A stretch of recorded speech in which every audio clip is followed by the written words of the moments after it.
Thank you everyone for joining us today. I'm Caitlin Buckley and will be your moderator for today. During the presentation, chat will be disabled so that we can focus on the information being shared. The content being shared will be broken into two parts, the external website and the intranet. Due to time constraints, we will be unable to handle individual questions about specific pages and department edits. If there is an edit that needs to be made or a concern about missing content, please email marketing@middlesex.edu with the page URL and the issue needing to be addressed. Once the presentation has ended, we will move into a Q&A period.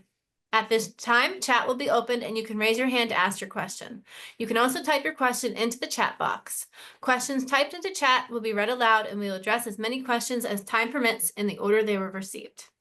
I now pass the mic over to President Sisson. Thank you, Caitlin. Really appreciate it. Great to see everybody. Hope you're in a nice warm space. It's a little raw outside after we had a really nice sort of end to the fall. I think winter has arrived, although happy to see that it's rain and not snow. Wanted to take the time at this point to really wish you and your families a wonderful Thanksgiving holiday, and fill you in on a couple of things before we get started with today's critical conversation. So when we originally had planned today, this would have been a two-part conversation. One was a follow-up on the final draft of the NECHI report to talk a little bit about where we see, besides the verbal report that we heard on the exit when they left us at the end of the visit, but to actually give you a copy of the report and to review that and to go through what it may mean for the college going forward. We have not received the final letter of our report. We are right at about the 6-week mark when that report is due for factual errors. I anticipate that we will receive it either tomorrow or next week, but we have not received it as yet. I've been in communication with the officers at NECHI about communicating with our visiting chair to check in. We know that a draft has gone to NECHI and that there were some items that NECHI wanted to make sure were included in the report. So we are waiting for that final report and are not in a position to have an open conversation about it today. So what I will tell you is the process. So once we receive that final report, we will have an opportunity to scan through the report for any factual errors.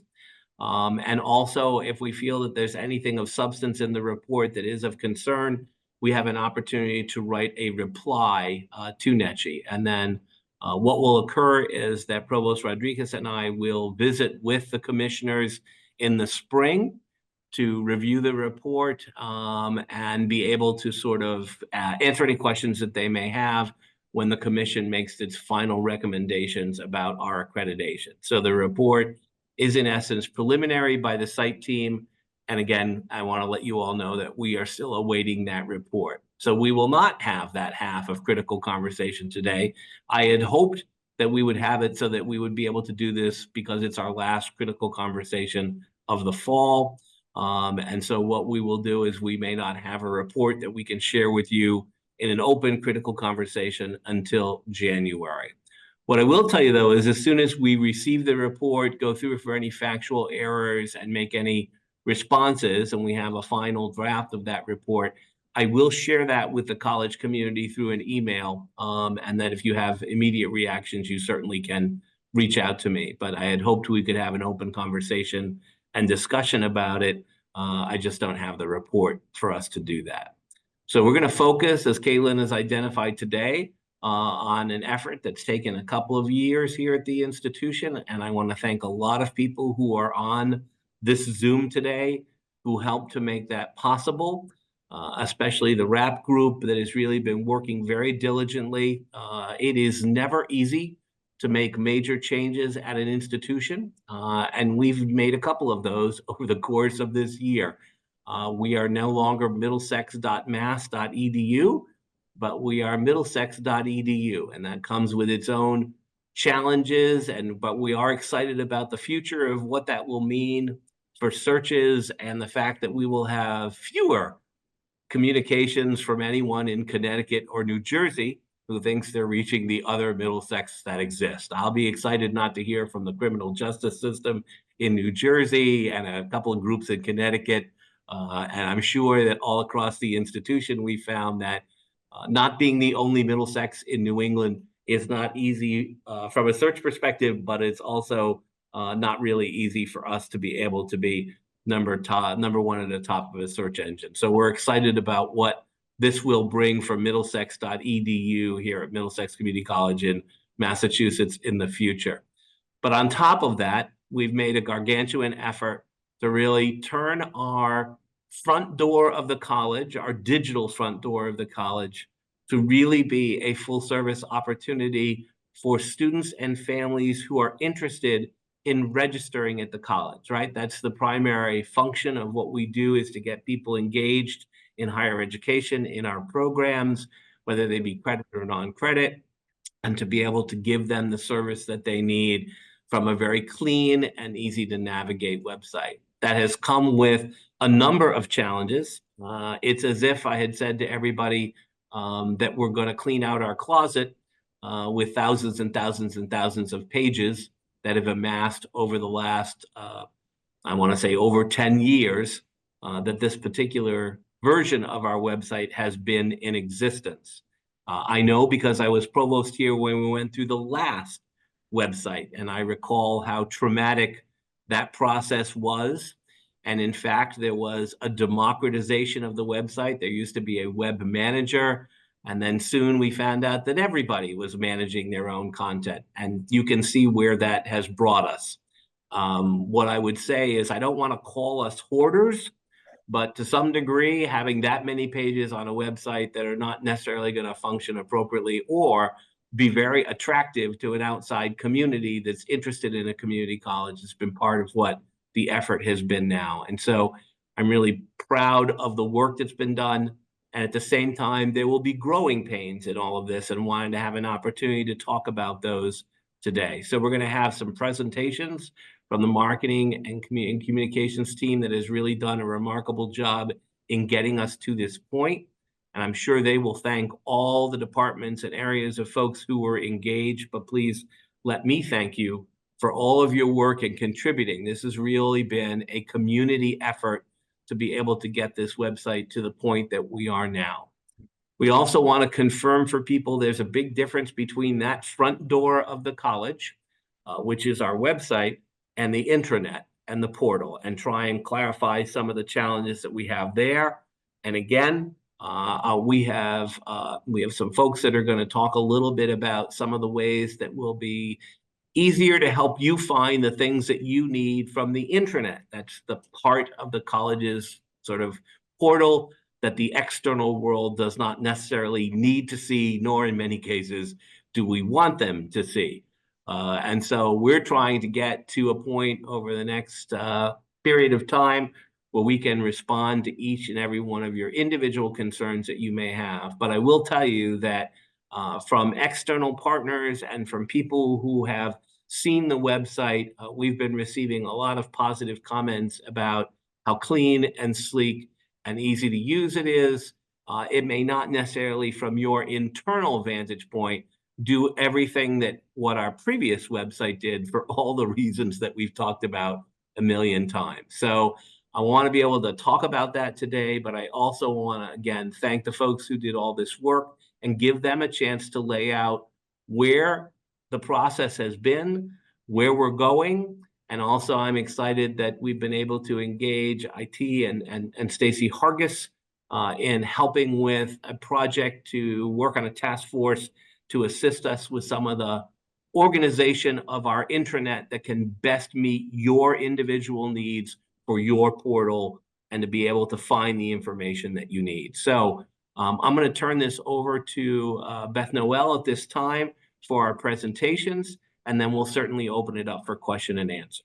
So Beth? Thank you, Phil. Let me just get the slideshow going. My website experience specialist, Isabella Podmaska, who many of you have met, couldn't be with us today, but I will share her one of her most recent comments about this project. And she said she just was so excited to have the baby be born, right? This was a long incubation process. We did a lot of work behind the scenes. And for, I think, the RAP group and communications and creative services, it definitely felt like a birth for sure. Before I continue, I really want to thank the RAP core team members. Their names are all on the screen. I think most of them are here today in the meeting, except for Isabella, who spearheaded this project once we brought her on board. And without these folks, the website would not be where it is today. Unlike the process that was done in 2012, we tried to be extremely transparent. We had multiple critical conversations. We met regularly as a full group. And all of these folks whose names are on screen provided tremendous amounts of content, support, input on every decision that was made for the external website. So a big round of applause for these folks. They have just were tremendous. Now, as Caitlin mentioned, there are a lot of pages. So we have over 1,200 pages between both the external website and the intranet. And with only 2 hours and the over 100 of you that are on the call, we can't possibly answer all of your individual questions about content on your pages. So if you have a specific website question, if something is wrong, if you need a change made, please just email marketing, include the URL, the web address for the page in question, and a description of whatever the issue is. And somebody will get back to you. Most requests around the website are completed within a few hours. It's more like 1 hour or less, but I gave us some buffer room. If you have specific intranet questions, I will clarify later what constitutes the intranet. Same thing, please email marketing communications and give us the web address and the clear description of the issue at hand, and somebody will make those changes as soon as possible. Now, when it comes to prioritizing edits on the site, I've had lots of email exchanges and I've had lots of conversations with many of you. And please note that as we go about making changes, the priority that has been put on communications and creative services table has been that we focus first and foremost on the external website. So these are changes that are going to impact a student's ability to apply, to do their financial aid, to make an advising appointment. So if any website content is wrong, you can expect a resolution the same business day, within 7 hours. Once we triage all of those, we will then be moving on to the intranet. And those so far, we have pretty much been able to resolve in under 24 hours. It really depends on how complex the issue is. We do get most of them completed faster. And note, when you're emailing the marketing at middlesex.edu, that's going to the entire communications team. So it's not one person. We are all hands on deck right now, responding to your questions and concerns. So don't feel as though it's just going to sit there because you know your colleague sent something and Beth's already working on an issue. That's not the case. We are all taking turns and sharing the load as we move forward. All right. So if you have noticed something on your page or a page that belongs to your department or division that is incorrect, you need to email marketing at middlesex.edu. For the time being, editing is restricted to communications and IT admins only. And there's a few reasons for this. One, because we did have to make that separation of external content from the intranet. And two, The decisions that were made for the intranet were done deliberately and in concert with the various departments and divisions. So before we go making any changes to the pages that are being shared externally, we need to make sure that the content owners of that area agree that there's an issue and a problem and are part of the solution before we make changes. So right now it has been restricted. In early December, however, content coordinators are going to receive their first round of training and they will get access to the CMS. And I will explain in a few slides what a content coordinator is. But until that time, we are happy to make these edits for you. And we've had back and forth with a bunch of folks. Christine and Ace sent us her edits and we turned those around really quick. We were able to make edits for advising. So we are really happy to be making these edits. Do not think that it's a burden to email us. Just give us the web address and the issue at hand and we will triage it as fast as possible. Now, let's talk about the website and what the website is versus what the intranet is. The website is our external marketing tool. It is actually the most important marketing tool we have as an institution. All of the communications that you have my team produce, whether it's a brochure or a digital graphic for the TVs, or it's a press release about an alum that's doing great things, all of those different print communications and digital communications point back to our website. So if our website is not optimized and usable by an external audience, then we're not doing any favors for the institution and we're just frustrating people.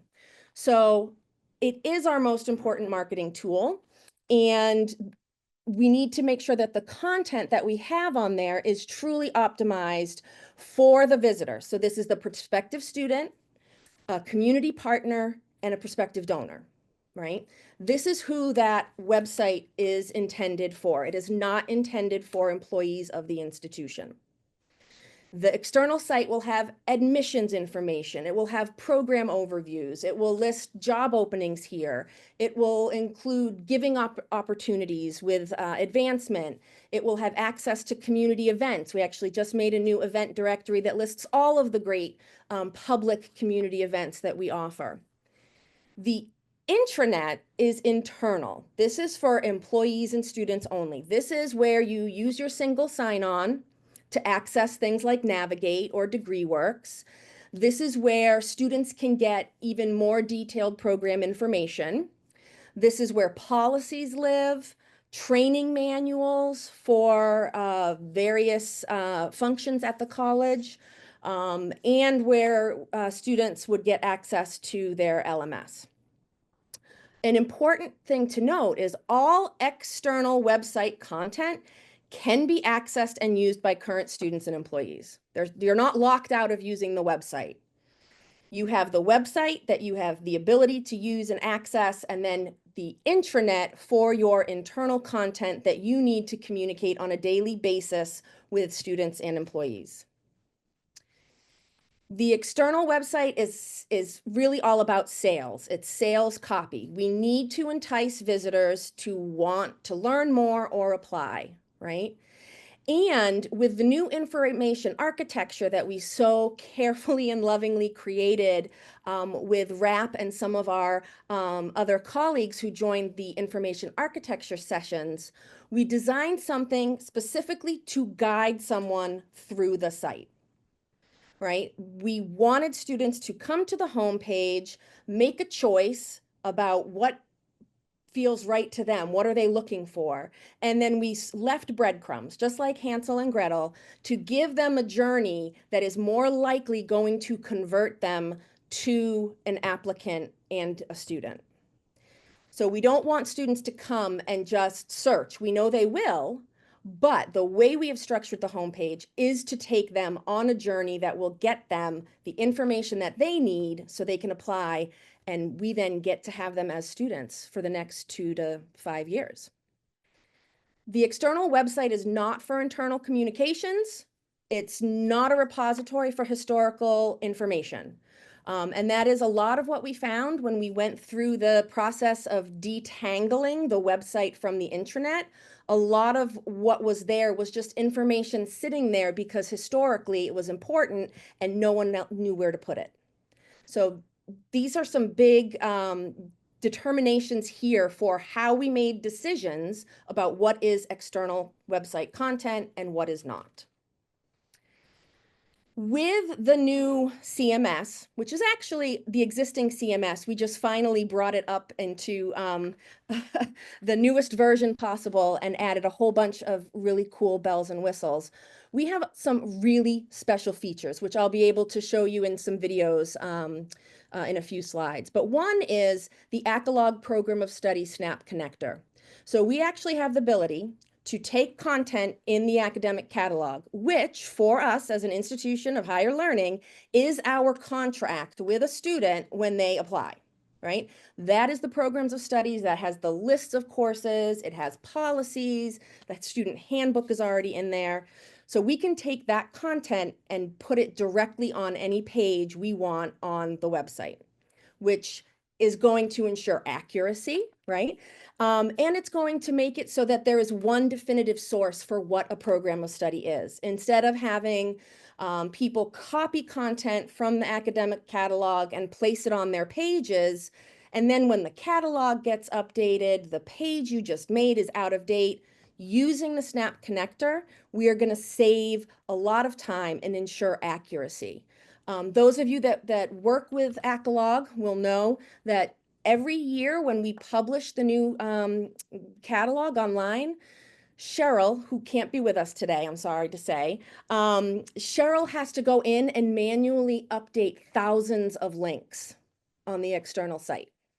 And that takes her, she said, it has taken her over a week. So using this Program of Study Snap Connector will eliminate that issue and make sure that we have one true source of content around programs of study that we share universally across both sites.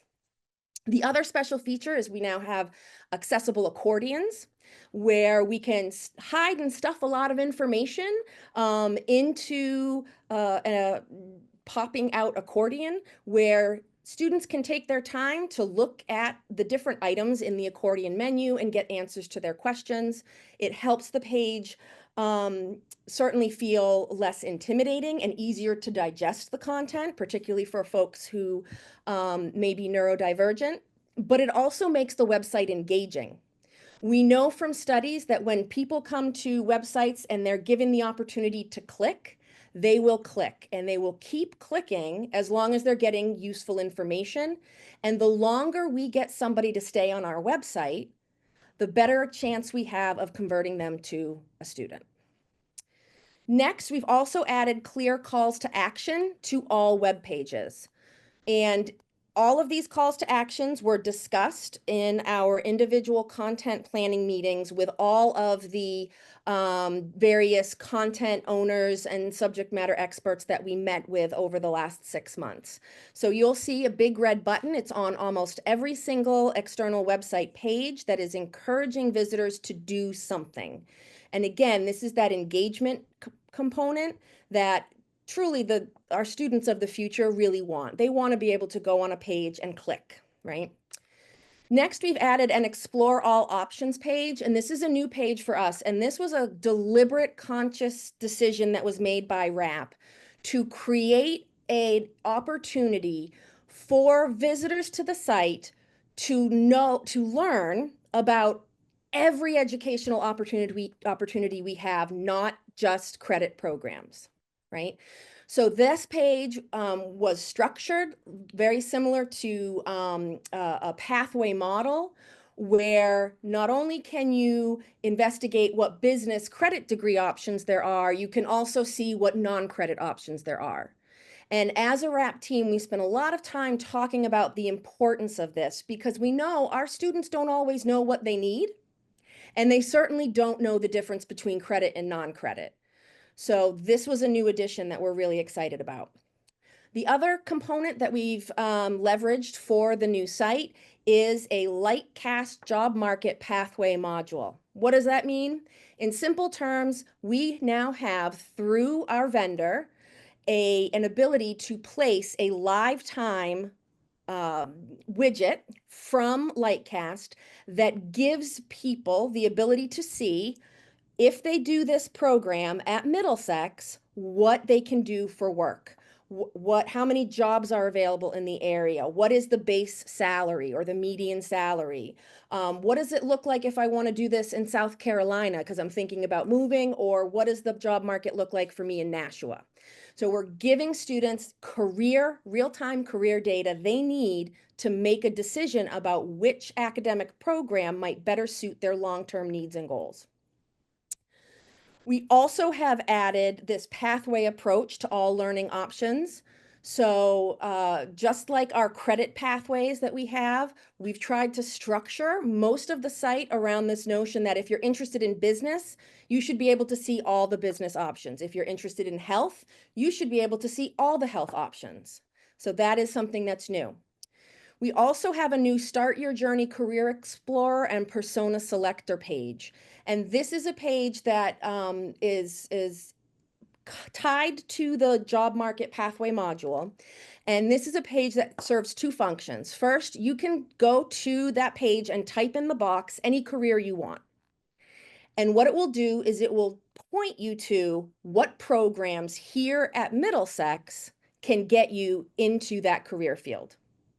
Below that search term is an area that is broken out by personas. And for those of you that aren't familiar with personas, it's really just stereotypes of our typical users, right? And what it does is it lets the user determine what type of content is right for them. So we have an option for veterans. It says, I am a veteran. I am LGBTQ plus or an ally.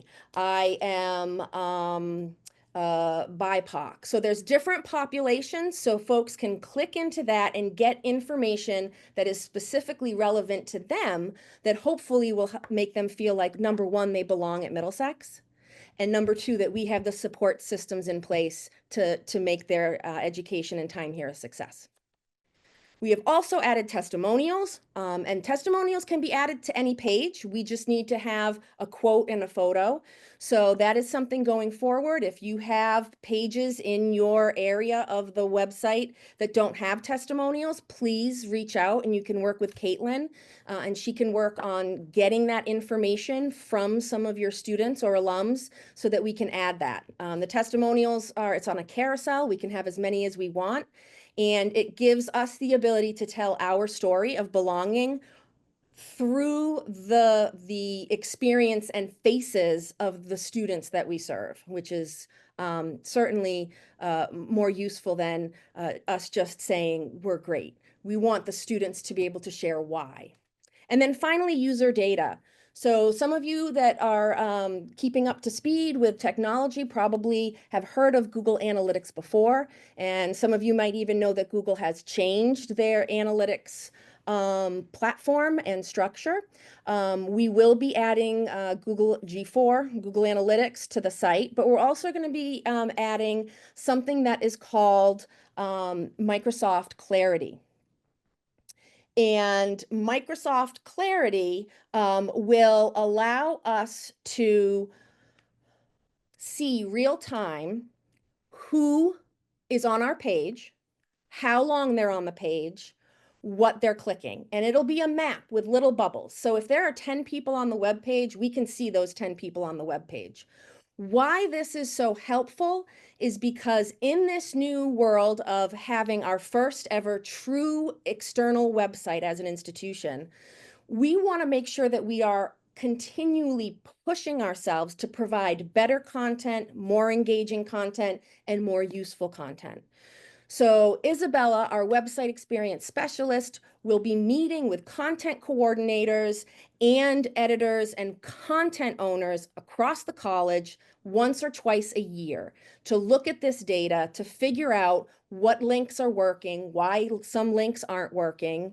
You know, marketing might have said that this is really important, we need to include this link, but if after 3 months we see that no one is clicking it, then we should be going back to look at that and make changes and pull in the content owner and figure out what can we do differently.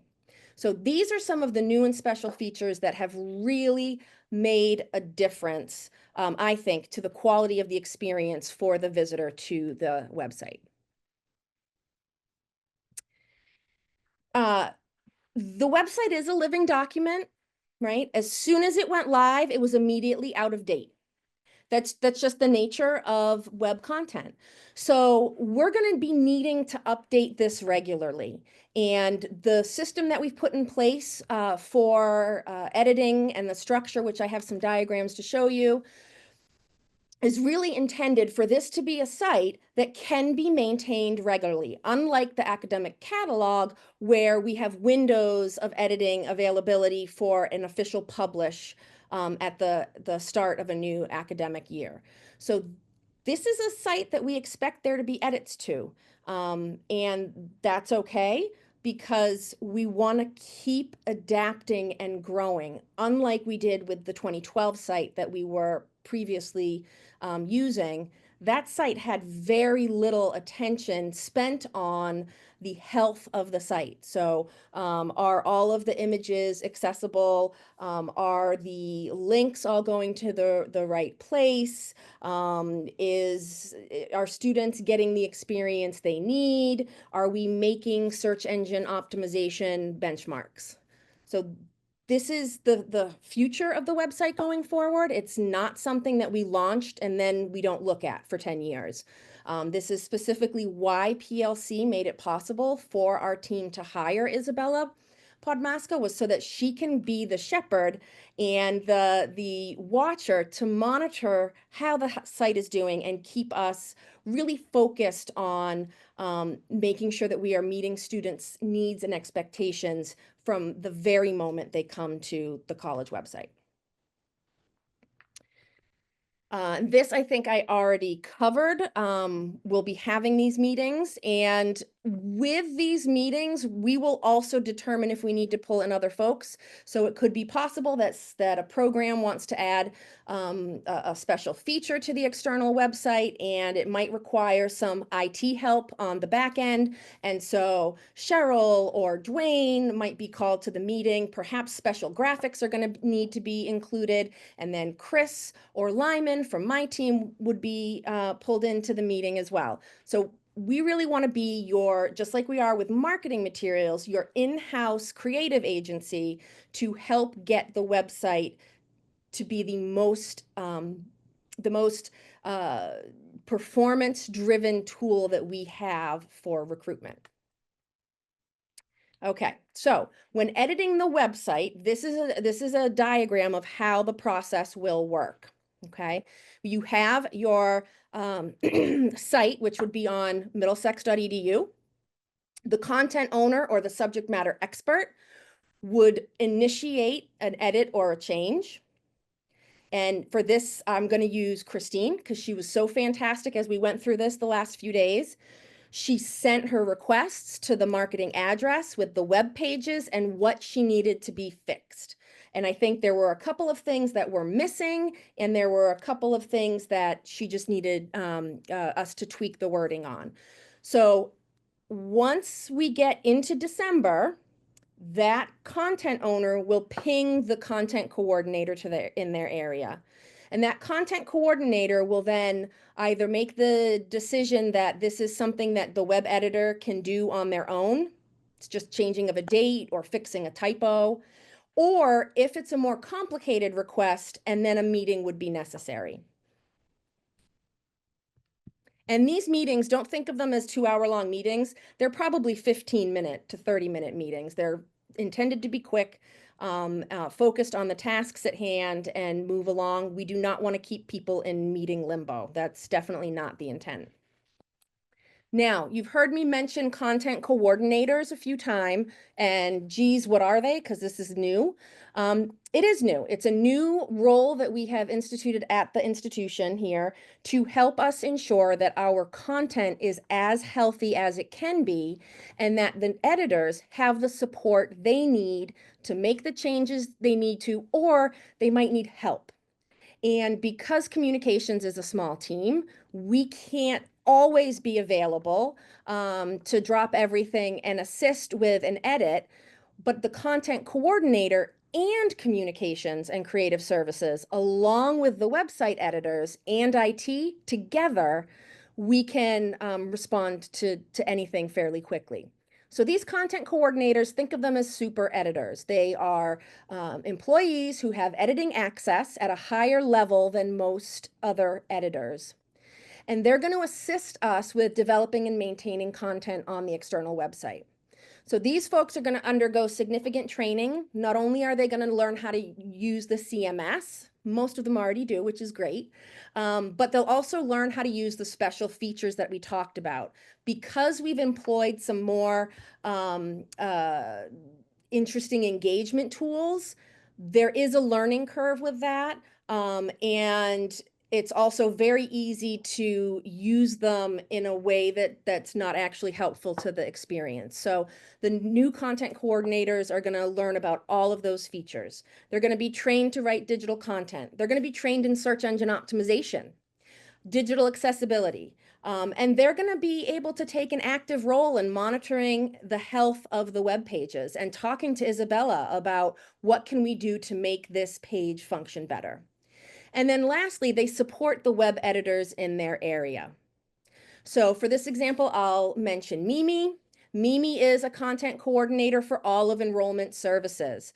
So Dean O'Neill, he will have, I think it's 2 or 3 other editors across his areas. And then Mimi will be overseeing all of it, not as a gatekeeper, but just monitoring what new pages are being made. Is content being duplicated or does it exist elsewhere? And does the web editor need my help? So the function really will help the institution maintain clear, concise copy. In the multiple audits that we had done of our site, the #1 bit of feedback that we got was that the content, the words were all over the place. And it was not consistent. And if somebody is bouncing from department to department, trying to figure out what they want to do here and can Middlesex be the right place for them, the tone of the copy and the accuracy of the copy was all over the place. So having these content coordinators who can just keep an eye on what is happening in their area can help make sure that the copy is concise and it's not duplicated. They'll also be able to assist with making sure that content is accessible. And these are your content coordinators. A big shout out to all of them and to their managers in particular for letting them take on this new function. This is a change to their daily workload. It's a great learning opportunity as well. It's a fantastic professional development opportunity for these folks who will be able to add this new role to their CVs and give them just another opportunity to learn and engage in something new here at the institution. All right, so I am going to take you on a little tour of the website. And I know many of you have already seen it, the homepage. It was structured to be very easy to navigate from the front page for someone who does not know anything about Middlesex. We have 3 different tab options in the upper nav: future students, study options, and affording education. In addition, at the bottom, we have these 4 what are called tile cards, and those will let the user figure out what they need most or what they want to learn. This is the admissions page. There's an example of testimonials, fast facts numbers. And here, if we move over here to degrees, if somebody knows they want a degree, they can go directly to the degree page where they can access information in a variety of ways. So in most cases, we have provided links either built into the body copy or as multiple call outs for students to access what they are interested in more than one way. And this is the Explore All option page that I talked about. This is basically every single learning credential we offer. everything. All right. If we offer this as someone can benefit from these services, then it is right there on this page.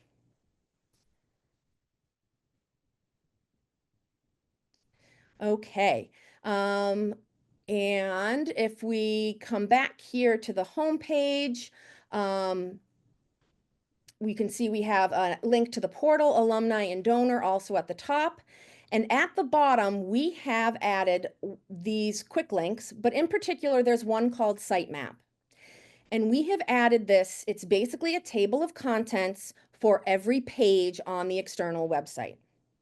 So if you or your staff is having difficulty finding something, you can, one, search for it. Two, you can use the sitemap. And I have some more information to share about the search process and why that was frustrating, that I think, and some good news on that as well. So I think all of our concerns around the search tool are being addressed, which is fantastic. And here's an example of a program page that we brought in here, this biotechnician career outlook. That's the lifetime career data that's being pulled in. And then we have also added in the accordion a program of study. And we'll show this to you on the chemistry example. And you can open that up and just got to give it a second because it's pulling the information in from Accolog. But you'll see here, this is all of the information in Accolog. So if it is correct in Accolog, it is correct on the external facing website.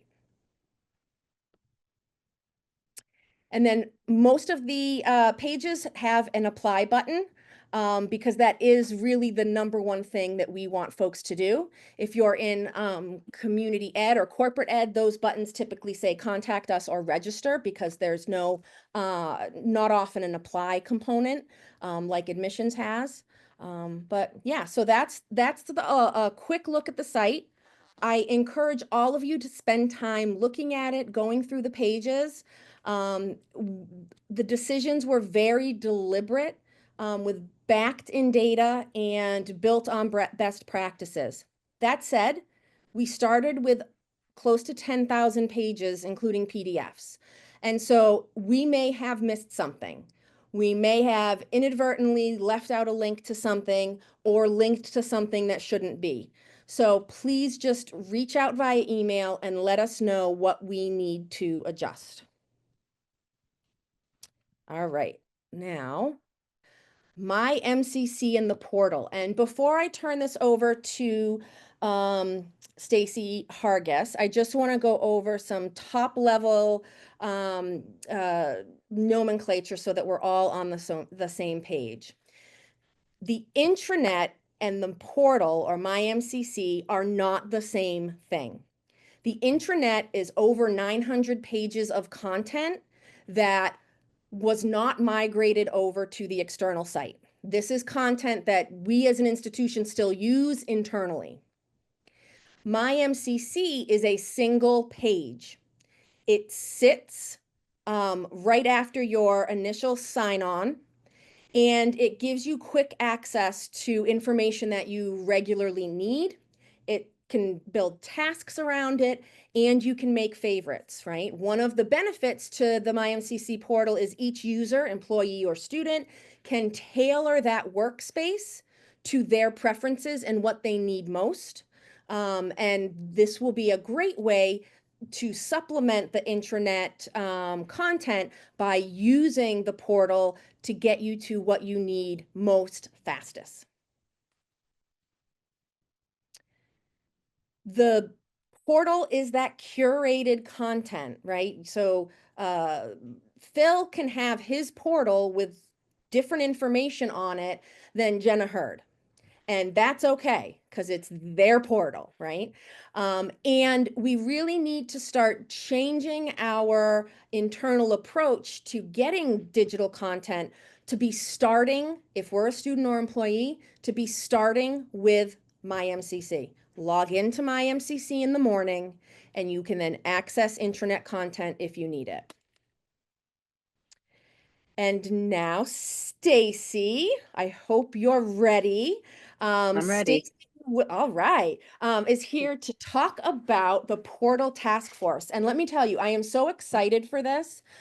This is work that I think is definitely needed, and I can't think of anyone better than Stacy and Cheryl to lead this work in trying to figure out for the students and employees who are part of our community, our internal audience, what do they need to make learning and working here easier? Thank you very much. We are very excited about this. In fact, when I first met with Cheryl to start talking about this, she was very excited that we were actually going to be able to leverage the power of the portal. And I'm sorry that she's not able to be here today, but I can tell you she is very excited about this and a really great resource for us because she has many, many years of experience as the web and support app specialist here at Middlesex, but she just really has a great handle on everything. So I'm very happy to be working with her, and we'll be working with marketing as well to kind of make all of this come to life even better than it already is. So the Portal Task Force is going to be led by both Cheryl and I. Our scope is to help organize the virtual internal landing site for tasks and information that we use daily. Beth just did a great job explaining the differences, and I'll just add a little bit to that.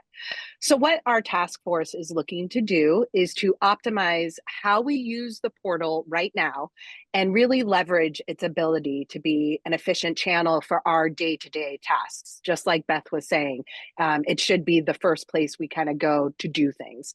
So we really see an opportunity to not only streamline our work, but to make finding information and forms and items that we use even easier to access. You can go ahead. Thank you. And just to kind of add on to what Beth was saying, the portal itself is where we will have our tasks. It's internal info only. It can also be a place with our most often used pages that a lot of them probably aren't on the website anymore. And so we want to make sure we have the right ones in the portal as well as what should be on the intranet itself. And I think we kind of went over well what the external internal is, so we can go ahead and move forward.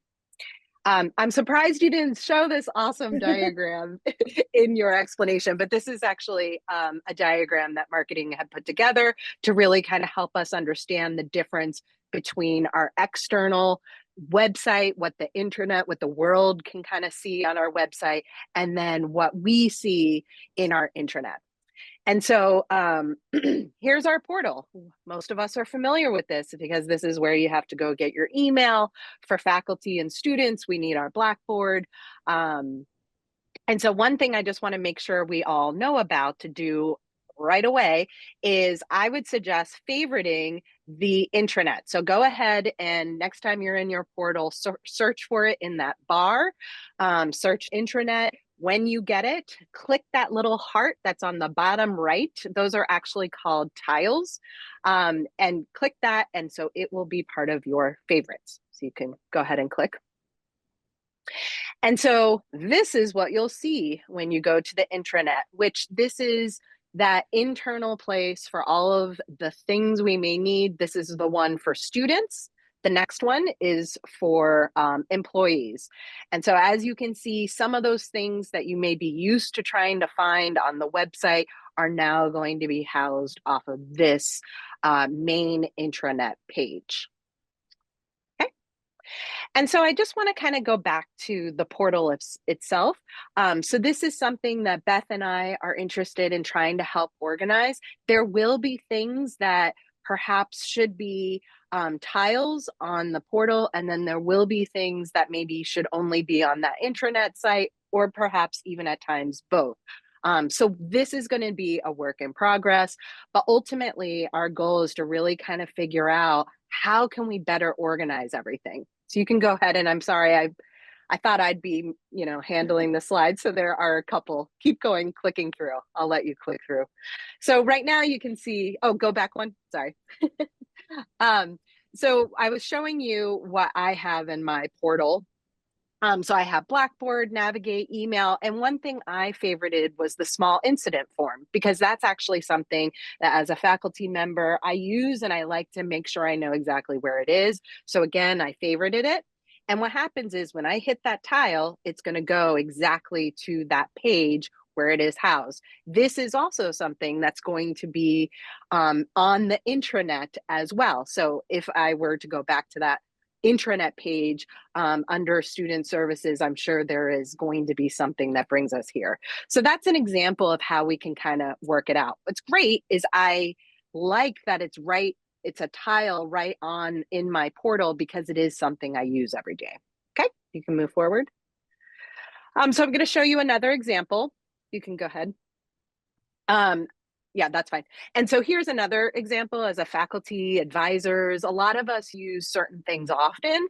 And so one that I often use is the change major form. And so again, this is now a task on our portal. This is also something that would end up on that intranet page housed somewhere. But it's also great that because I kept bringing this up to Cheryl, she was able to kind of make a task for me, which now you can go ahead and click on it. It is actually shows up. I favored it. It's only there because I told Cheryl, hey, I think this is something that people use often enough. And when you click on that, you can go ahead forward. It actually brings us to an online change of program request that automatically populates with the student's information. So this is really time saving. This is a great example of one of the things that we can start being smarter about the way we're using not only the pages, but the portal. So that's one example. You can move forward. Oh, just you don't have to go back. But one thing that is also important to think about is that was a online form. And so SoftDocs is great. This is also an opportunity to kind of think about what other things might make sense to be SoftDocs that follow all the proper, rules and any sort of like issues we might have with sharing information. But it is an opportunity to think about what else could be an actual soft doc that would save us paper and energy and time. So that's also part of this process. Yeah. Yeah, the other thing, Stacy, is that SoftDocs forms are accessible.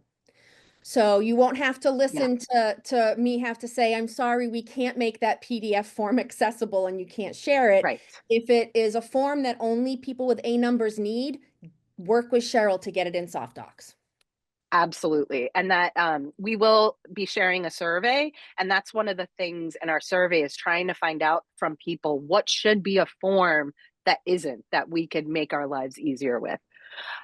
So here's another example. This is in the portal on the left-hand side, there's categories. And when you click on that categories, you can go ahead and click one more time. You'll see a bunch of different things that Cheryl's able to organize. So this is an example of the student support services.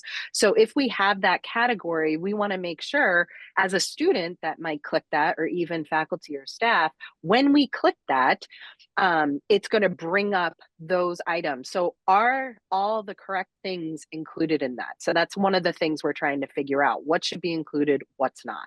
And again, this is only because Cheryl has already created those tasks. And like she always likes to say, she's only doing what she knows, right? And so part of our process as the task force is to get the correct information from everyone to kind of figure out, are we putting the right things up? Okay, you can move. So we know that more tasks and forms are needed to help us be more efficient, and we really need your input to know what's missing. So we have some burning research questions. We want to know what's missing. We want to know, what are you looking for? And we want to know, how do you want to use the portal, right? So if someone doesn't know about you, I want you to think about this. So if you're in your own department or whatever you're doing, what info is somebody looking for, or where are they looking to get to you and what you have? So that's important info for you to be thinking about. Can someone who's trying to either do the task that you're in charge of, or general information about what you do, how would they find that? So one of the things to think about is, what keywords are people typing when they try to search for you? If you can hit the next, move on. What's interesting is that In our portal search bar, just the portal alone, there has been over 14,000 searches since we started using the portal. And you can go ahead and click. And in those, I put together a word cloud just to kind of see what is it people are searching. And it's interesting. And so when we think about what needs to show up in the portal, obviously these words help us understand what people are already looking for. But I think this also speaks to how people try to find what they're looking for. And so what we can do with the portal is make sure the kinds of things that are being searched for are showing up as a task as needed, if it's more a higher level or one that a lot of people search, or is it something that should absolutely be on the intranet? You can move forward. So here's some examples. This is University of Michigan, or Michigan University, I don't know, one of them. And so basically what they did, which I thought was interesting, is they have a student well-being task, and you can click on the next one. And when students click on it, it kind of gives an explanation of what it was and then links to all the different services. So that could be something that maybe we feel is high level enough that it should have its own task in the portal, rather than sending students just to the intranet to find. And so those are the kinds of things we're trying to figure out. What's the most commonly used? What's missing? We can also think about specific yearly happenings, such as registration, right? That's a great example of something we can do in the portal. You probably saw the one that came up about Microsoft having issues today, if you looked. Okay, go ahead. So ultimately, our ask, we're going to give out an initial survey. It would be so beneficial if you could spend some time thinking about it and responding to it. Well, we may actually send out more in the future, but this one is like a starter. And then depending on what we get, we may have a follow-up survey. If you think your area in particular could benefit from leveraging the portal and the intranet, please send a representative to our task force, because we're really trying to do a very broad perspective of all the college representation, faculty, staff, to understand really how are you using these things and what do you need. So email us if you're interested. Go ahead. And then lastly, just in summation, the portal is tasks, links, some forms. We're looking to expand. Tell us what's missing. Tell us what you need. We have a future scope where we believe that, just like Beth outlined the policy for how edits to the website get made, we're going to have to outline how requests for those tasks or links or forms, kind of how that plays out. But ultimately, we think that this will align with the website as well. So here is that initial survey. I'm sure, I don't have access, but I'm sure someone can put it in the chat link. And please, like I said, just take some time to go through it. We would really appreciate it. Stacy, let me you. just add that we're going to get that survey out from the Office of the President as well, so you'll get another link with the opportunity to complete this the survey. And thank you. I mean, just a really great result of an open door day conversation that I had with Stacy about how we might be able to make the portal more accessible and useful to all faculty and staff. So thank you, Stacy, for your willingness to play a leadership role in this moving forward. If I may just say, I really appreciated that I came to you kind of saying in the open door, I mean, it's real. I went there and I said, this is what I think. And then now I have more work for myself. No, I'm just kidding. But no, I really appreciate that you gave me the opportunity to kind of see a problem and say, I'd love to be a part of it and move forward. So thanks. Thank you. Thank you, Stacy. That was a great overview of the task force and all the potential uses for the portal that we're not currently leveraging. But when the intranet and the portal get cooking together, I think it's going to end up being a really amazing, useful tool for everyone internally. So, all right, now let's talk a little bit about the intranet. So the RAP team's charter and charge from the president was to turn our existing website into a recruitment website. So how are we going to use that as our front door, particularly after COVID? We learned stuff that we were doing well on the website and stuff that we weren't. And after COVID, people's way of engaging with technology also changed. So our task was to create an external website that drives enrollments. Now, if you think about our website from 2012, and if you were to compare it, let's say, to like a hairbrush that two different people use, our pages were so intertwined and knotted between stuff for external, stuff for internal, that it did in fact take a year for RAP to pick apart and pull all of those pages. Every single page on the site was looked at to determine, is this fully external? Is this fully intranet? And is some of this content for both? And every single page was touched. And so what is the intranet? It is a collection of web pages containing content that is not suitable for an external audience. So imagine if you are an external student and you are trying to make an appointment with somebody. And in order to do that, you have to have an A number. And this is a new student who doesn't know where to find their A number. They applied, but they didn't get their acceptance email yet because they just did it. And now they're searching the website because they're trying to find stuff. And they click a link and they're immediately met with, please log in with your A number, right? That is going to be a barrier to the student journey and experience that we want to avoid if we can. So it is where the content, the pages for our own internal use live. And remember, we can all access the external site. And to be honest, anyone can access the intranet if they go to the web URL, intranet.middlesex.edu. The difference is the external website, we are not pointing people to the intranet because we don't want to have a prospective student, community partner, or donor get lost in content that is out of date, that is confusing, or that is behind single sign-on, because we'll lose them, right?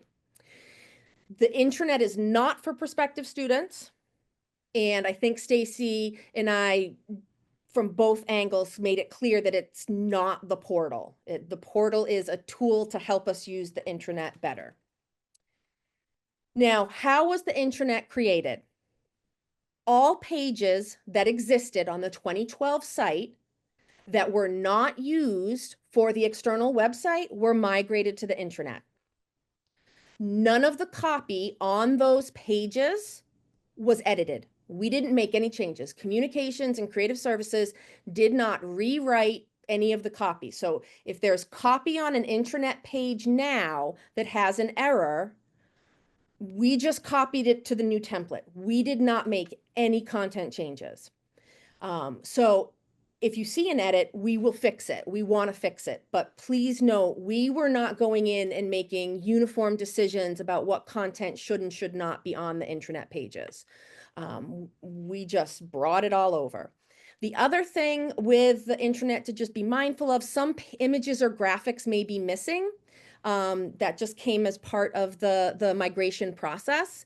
And if that's the case, that is certainly something that if you send an email in, we can try and rectify. Now, for the intranet editing process, how is this going to differ? Well, because we are already going to have 30 some odd web editors with varying expertise trained to make website edits, we will be using those same editors to make intranet edits. The only difference is that the content owner can go directly to their particular web editor. The web editor can make the changes, and if the web editor feels like they need support, they can contact the content coordinator. And then Cheryl and Isabella will be on hand to step in and assist and help with any other questions that might come up from the process of editing those intranet pages. So the content coordinator and the intranet they're still going to be able to assist and help and advise. Their focus was surely going to be on the external content because we need to get butts in seats, as we sometimes say. So their focus is going to be on engagement and enrollment, but they will also be a resource for the editors who are going to be making changes to the intranet content. And so that could be providing backup if it's busy. It could be filling in if an editor is on vacation. And the other benefit is the content coordinator will be able to give a better sense of what content on the intranet might also be beneficial on the website. And if that's the case, we do have technology and components in the CMS that we can use to create content and edit it once, but deploy it onto both the external website and the intranet. And so the content coordinator would be able to flag those instances for Isabella so that we can start making those shared assets. And this is just a little video about how to access the intranet, in case you have not yet done so. So you just click onto MyMCC, you log in. There's a lovely message that pops right up, or you can be like Stacy and favorite it. And once you scroll down, you will see two sections: resources for students and then resources for employees. And these are all links to the existing directories that were on the pages we did not migrate to the external site. All right. So if your content was in a directory, and if you are not a web editor, that might not make sense. But for the web editors out there, if there was a directory that existed, that directory and all of its contents still exist on the external site. All right. And the content that is on this intranet homepage, that can be changed. We made our best attempt to make sure that everything was represented. If you think a link to one of your services or resources for students or employees is missing, let us know. We will add it. But again, partnering with the Portal Task Force, I think we can create some economies of scale and provide you even quicker access to getting the things that you use regularly. All right. Come on. Okay. Top 2 questions we have heard from employees thus far. And I want to address these because I know that they're burning questions and we have heard from across the institution about these. Why does search not work? So based on feedback from our RAP work over the last 2 years, we heard loud and clear from across the college that no one liked our existing search tool. It was not helpful, and it was the #1 requested change we received as a working group. So we are not using the same SharePoint search system that we had been using for the last 12 years. Instead, we have implemented Google Search as our search engine for the new site. Now, Google has technology, an algorithm, and a program that reads every single page on the internet, everything from every nation. We cannot control how long it takes for Google to read and rank our pages. I have, through all of my research and my times teaching search engine optimization here at the college, it can be as quick as 2 days. It can take 6 months. There is no control that we have over it, that our vendor has over it. If Nike got a new URL, they would have the same issue. If the Burlington Public Library changed their web address, they would have the same issue. We have to wait for Google to rank our pages. We did put lots of things in place ahead of time to make it easier and faster for Google to do. And that includes tagging, that includes keywords, and that includes a sitemap that we presented to Google to make that process faster. So we just have to be cognizant of the fact that because we removed .mas, our URL is now different, and Google or Bing or whatever else has to read our site. We just have to let that happen. The good news is that Google has already been able to index some of our pages, and I'm already being able to use the search in the system. So it is happening very fast, actually, much faster than I expected it to. And so just hang tight.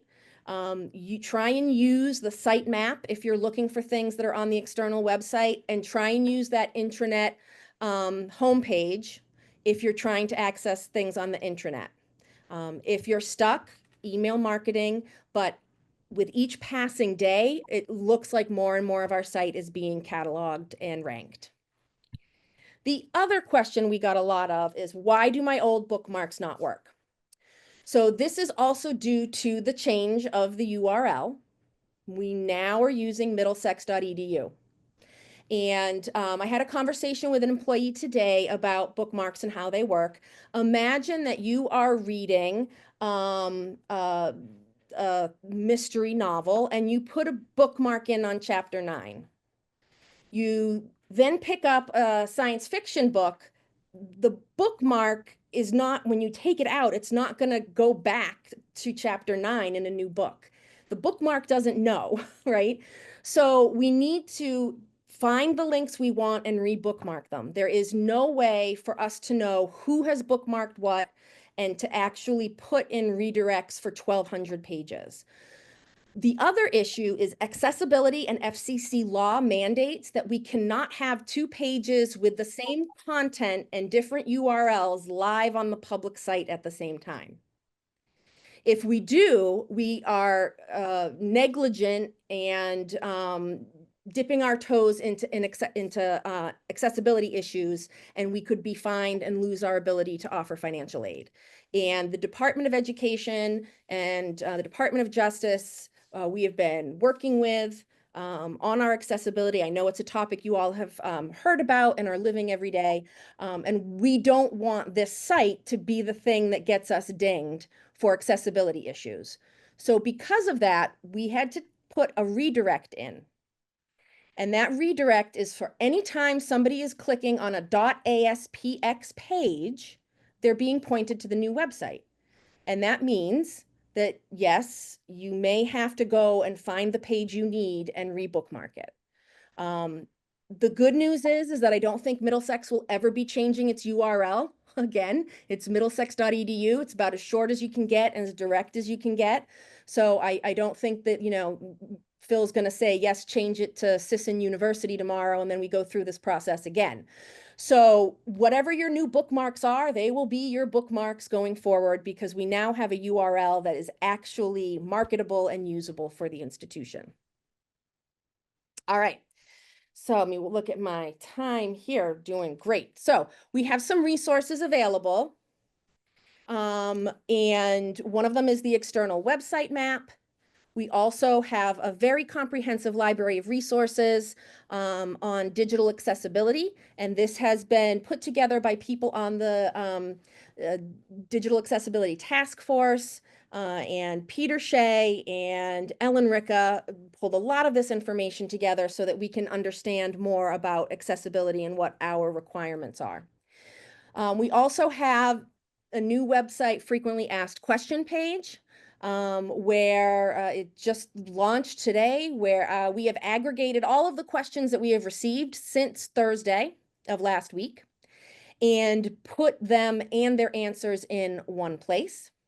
And then we also, on that site, on the intranet, there will be information about the editing process, what is a content team, etc. All of that information.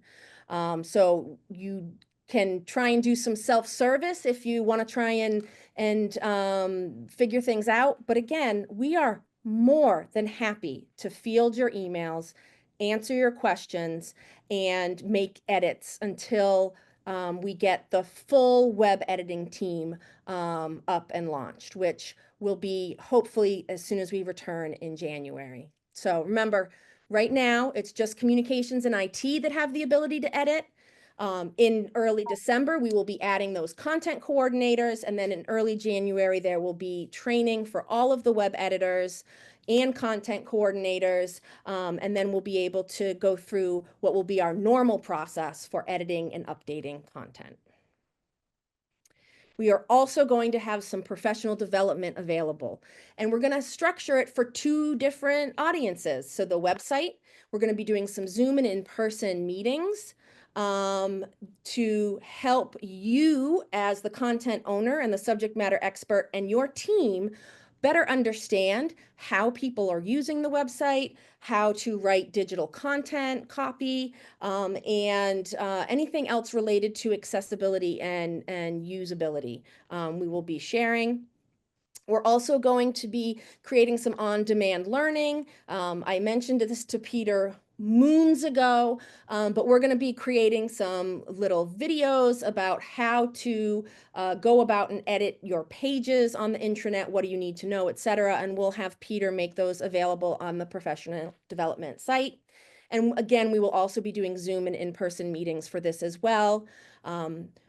Communications is not going to be going in and rewriting and doing a wholesale rewrite of the internal pages unless there is a need and a meeting has been scheduled and we're pulling people together to have a critical conversation about that section of the site.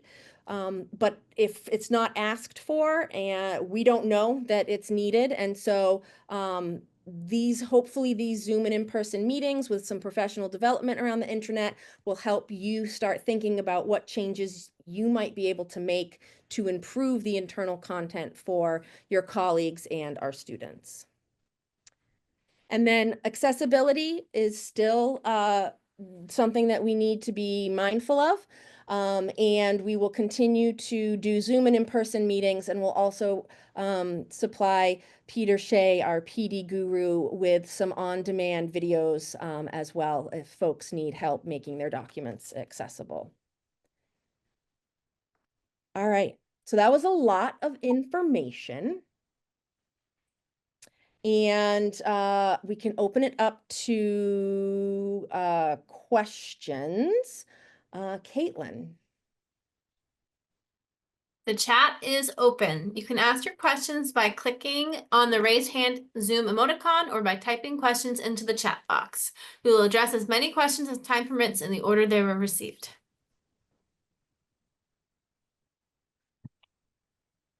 Okay, I have one here. Yep. On the website, if students find programs of study and they click on a specific degree, nursing, for example, it takes a prospective student to the homepage and not to the nursing departmental site. This occurs for all of the departments.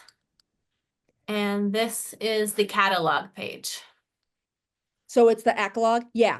So that is just like I had mentioned about the URLs no longer working. We've run into that problem with ACLOG.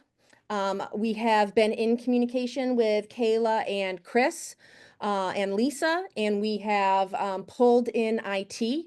We have already put a redirect in place for the academic maps as an interim solution, and we have to wait for Cheryl to come back on Monday to flip the switch on the other redirect that we need to put in place. So yes, if something ended in .aspx, if you're looking at your website and it says .aspx, it will not go to anywhere other than the homepage. Will prospective students be able to see all the course descriptions? If so, can you please show us now how potential students can reach it from the homepage? So potential students can reach it from the homepage exactly like they could on the site before we launched. It's in the academic catalog. So credit course descriptions have never, in my 12, almost 13 years here, have not lived on the website. They've lived in the academic catalog, which I know can be confusing because it's delivered to us on a website, but it is a separate system. If it is the continuing education courses, we're working on a solution to put descriptions for the continuing education courses on their pages to make sure that that content is accessible to students before they register. This is looking for clarification. Is the internet search bar now a Google search bar, or is it the external website search bar? So it should be for both. That was the option that we chose to move forward with. It is the most cost-effective option, but if at any time we think that the search function is not meeting our needs, we can have conversations about that. We went with the solution that was certainly going to be best for our immediate needs and to get students what they need, prospective students what they need, and also to increase our search engine optimization ranking. Because we would be using their search on our site, we're going to see an uptick in score, which means our pages will come up higher in the search if somebody does it from google.com. If we need to adjust the search tool, we can have that conversation with the vendor and look at what that would entail. All I see for right now. Anybody else have questions? Yes, Stacy. Thank you. So I have and I believe this is the plugin or whatever you have that you were talking about earlier that's pulling from the catalog or Alcolog. So for instance, when I go on the business, start your career in business, and then it allows you to narrow down, let's say I choose business administration. Mm-hmm. The programs of study that Accordion only pulls one kind of degree, which is the associate transfer. Mm-hmm. But business administration has a couple associate degrees. So is it possible to make that program of study show all the possibilities instead of just one? Okay. Yes. Yeah. And just so folks are aware, only about a third of our academic departments had program pages on the old website. Most of them did not have program pages. If you were in a division and had a great editor and you built out multiple pages, then we pulled over what we could and used what we could to create the external narrative. If there is stuff that needs to be represented in that drop-down list, we certainly can add it. We just need to know what page in Alcolog that content lives on, and we can add it. And that can be done within a matter of minutes.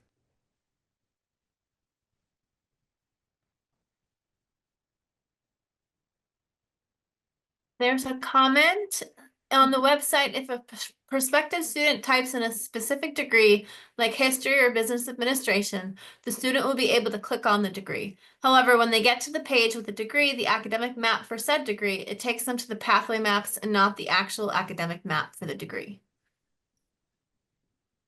Yes, that was a decision that was made because it was the best decision we had at the time. The academic maps are challenging for a variety of reasons, not to mention accessibility is one of them. And all of the maps that we launched at a time when the academic maps were currently in updating phase.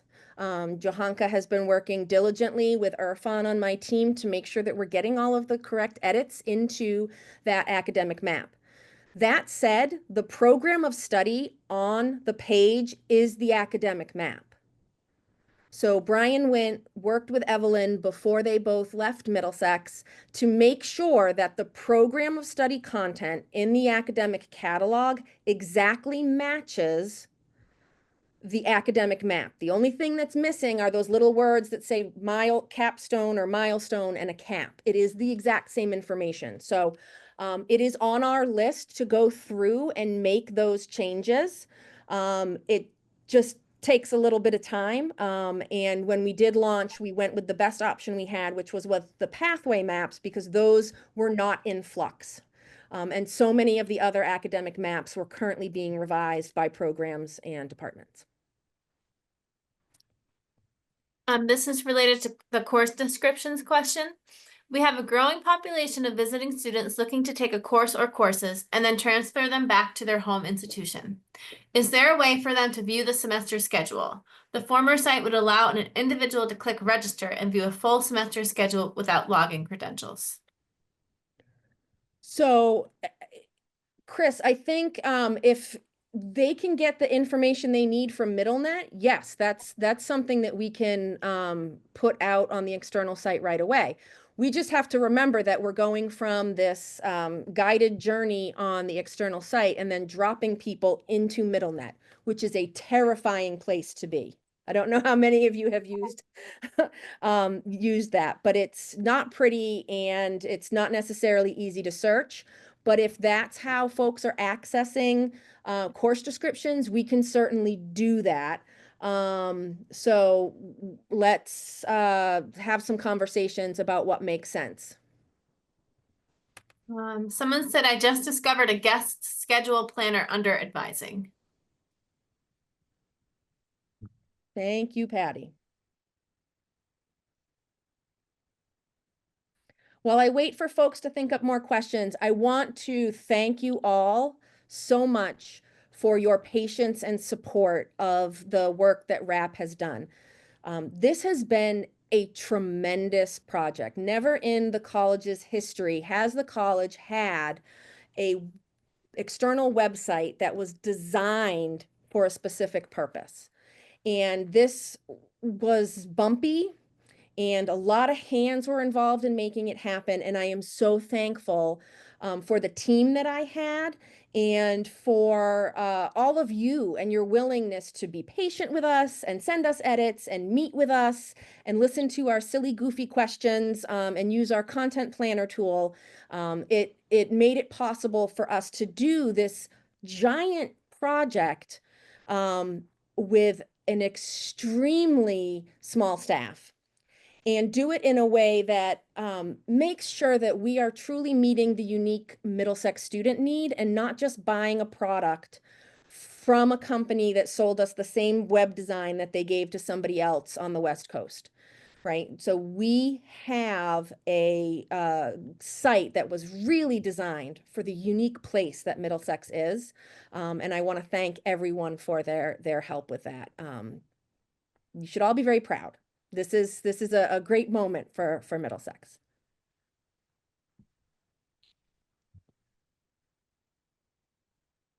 Any other questions? Oh, Beth, that was almost simultaneous. Oh, we're thinking alike, Phil. I don't know if that's good or bad. I'm not even going to comment on that one.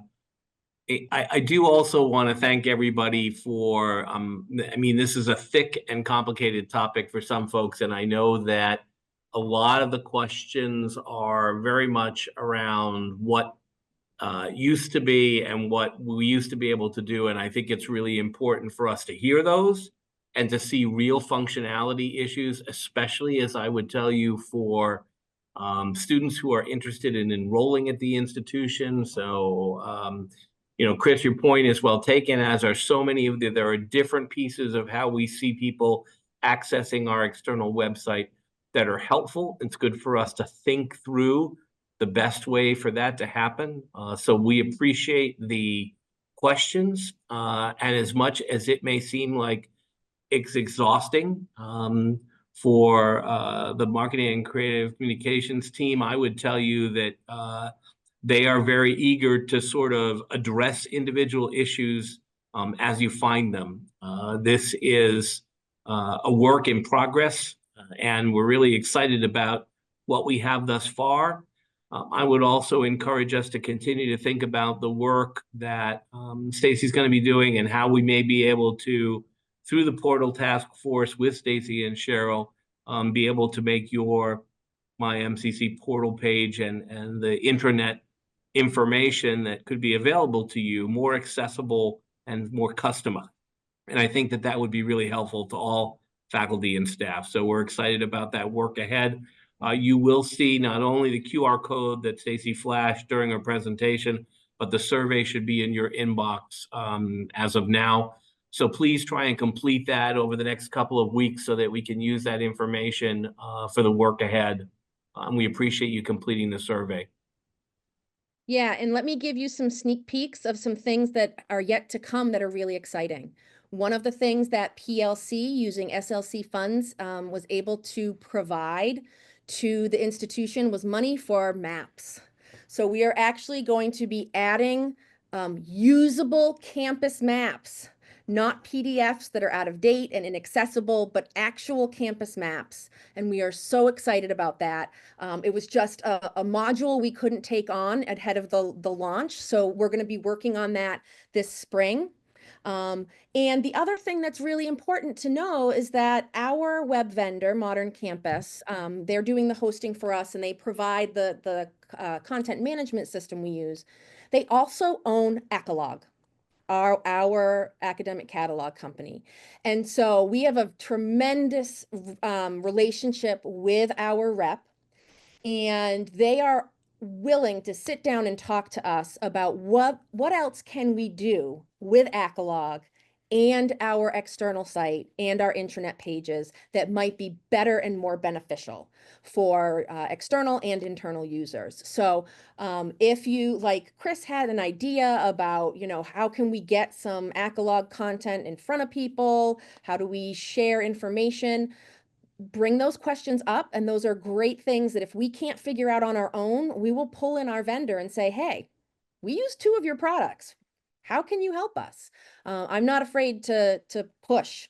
And they really like us. So they've so far taken some of our suggestions and added them to their design library and their potential processes and operations for other schools they work with. So if you have an idea about any content that is shared digitally, please feel free to email marketing. If we can't help you, we'll get you to the other department that can, or we'll all collaborate.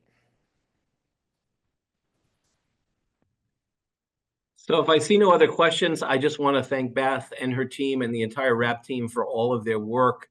I'll reiterate thanking all of you. Change is not easy, especially for something as monumental as the change of a website. I do recall that change, like I said, over 10 years ago, and it was painful then, and change is always painful, but I think we have a beautiful site to be very proud of, and I think we have a lot of opportunity through our work with Beth's team to address your concerns. So please continue to reach out to them and provide the kind of feedback and challenges that you're seeing. We're going to try and respond as best we can to make that external website the best that it possibly can be for families and students that are visiting and considering Middlesex. And I want to thank everybody for your time today. Again, have a wonderful holiday. Stay warm. Enjoy your time with friends and family. And we look forward to seeing you at the holiday party at the college. Please RSVP so that we can plan appropriate amount of food and beverage for all of you. Have a great holiday weekend, and we'll see you soon. Thank you very much. Everyone.